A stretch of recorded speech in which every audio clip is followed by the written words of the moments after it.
नमस्कार दोस्तों, स्वागत है आपका साइट फॉर वर्ल्ड के ऑफिशियल लर्निंग प्लेटफॉर्म पर, जहां स्टूडेंट्स और जॉब सीकर्स के लिए करियर, टेक्नोलॉजी और प्लेसमेंट से जुड़ी इंडस्ट्री ओरिएंटेड और प्रैक्टिकल नॉलेज दी जाती है।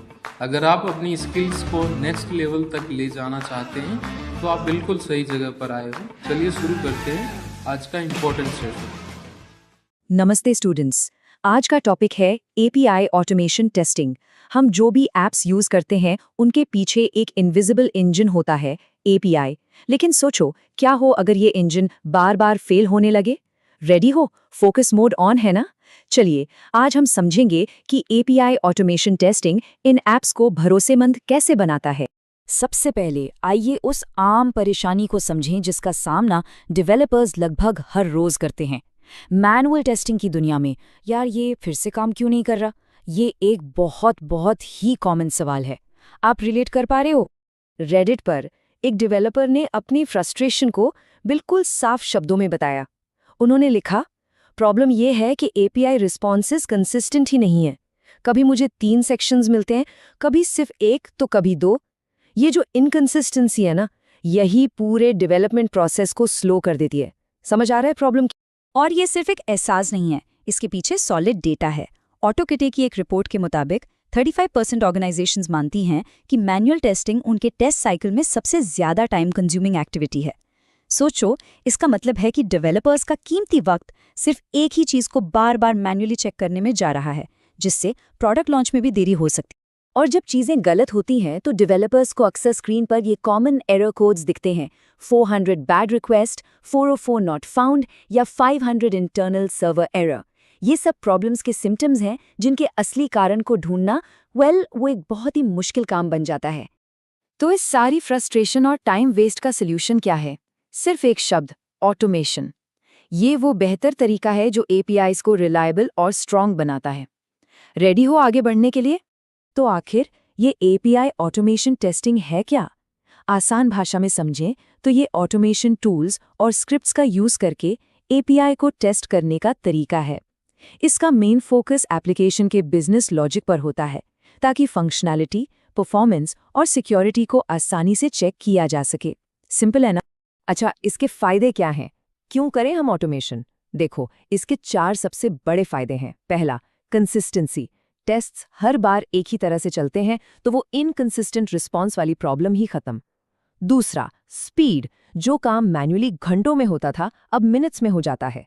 तीसरा, कवरेज। हम हजारों टेस्ट सिनारियोज रन कर सकते हैं जो हाथ से करना आसान नहीं है। और सबसे जरूरी, हम बग्स को डेवलपमेंट प्रोसेस में ही जल्दी पकड़ लेते हैं, इससे पहले कि वो यूजर्स तक पहुंचे। रिजल्ट चाहिए या टाइम पास, तो ऑटोमेशन जरूरी है। लेकिन एक बात ध्यान से सुनना, एपीआई टेस्टिंग का मतलब सिर्फ एक तरह का टेस्ट नहीं होता। इसके कई इंपॉर्टेंट टाइप्स हैं जिनको समझना बहुत जरूरी है। चलें आगे। पहला है इंटीग्रेशन टेस्टिंग। इसका मकसद ये कंफर्म करना है कि अलग-अलग सर्विसेज और एपीआईज आपस में ठीक से बात कर रहे हैं। फॉर एग्जाम्पल, क्या एक e commerce order API stripe जैसे पेमेंट गेटवे से सही से कम्युनिकेट कर पा रहा है या नहीं? इस स्टेप का पर्पस समझ आया? दूसरा है परफॉर्मेंस टेस्टिंग। ये इस सवाल का जवाब देता है, क्या होगा जब 10,000 यूजर्स एक साथ सोशल मीडिया फीड एक्सेस करने की कोशिश करेंगे? क्या आपका एपीआई इतना लोड झेल पाएगा बिना स्लो हुए? यही चेक होता है यहाँ। तीसरा है सिक्योरिटी टेस्टिंग।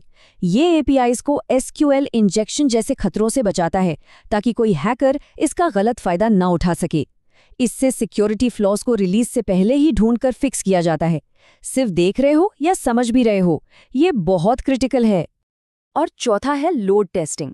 ये देखता है कि एपीआई बहुत सारे रिक्वेस्ट्स और डेटा को कैसे हैंडल करता है। वीडियो स्ट्रीमिंग जैसी सर्विसेज के लिए ये बहुत जरूरी है, ताकि हाई ट्रैफिक के दौरान सिस्टम क्रैश ना हो। ठीक है, क्लियर है ना? ऑटोमेशन बहुत पावरफुल है, आपसे अग्री करता हूँ, लेकिन ये कोई जादुई छड़ी नहीं है। इसको इम्प्लीमेंट करने में कुछ रियल वर्ल्ड चैलेंजेस भी आते हैं, जिन्हें पार करना जरूरी है। 2 आम चुनौतियां हैं। पहली, कॉम्प्लेक्स टेस्ट केस डिजाइन करना, और दूसरी, टेस्ट स्क्रिप्ट्स को मेंटेन करना। पर घबराओ मत, इनके सॉल्यूशंस भी हैं।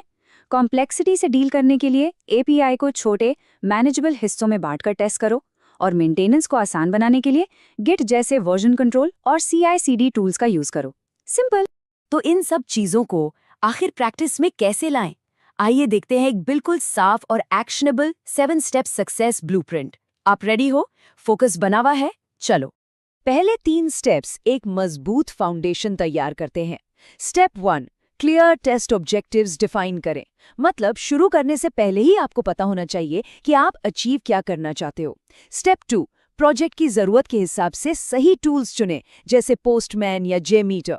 और स्टेप 3, ऐसे टेस्ट केसेस डिजाइन करें जो हर तरह के सिनेरियोज को कवर करें, यहां तक कि अनएक्सपेक्टेड इनपुट्स को भी। इसको नोट किया? और आखिरी 4 स्टेप्स टेस्टिंग को डेवलपमेंट लाइफ साइकिल का एक कंटिन्यूअस हिस्सा बनाते हैं।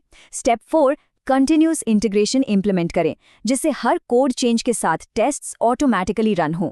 स्टेप 5, टेस्ट डेटा को ठीक से मेंटेन करें। स्टेप 6, परफॉर्मेंस को रेगुलर मॉनिटर करते रहें। और आखिरी स्टेप 7, जैसे जैसे एपीआईज बदलें, अपने टेस्ट्स को भी हमेशा अपडेट करते रहें।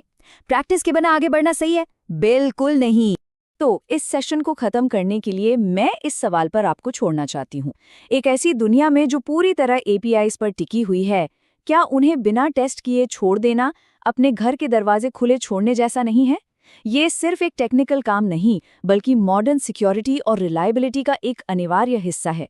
इस पर हमारे चैनल को सब्सक्राइब कीजिए और वीडियो को अपने दोस्तों के साथ शेयर जरूर कीजिए।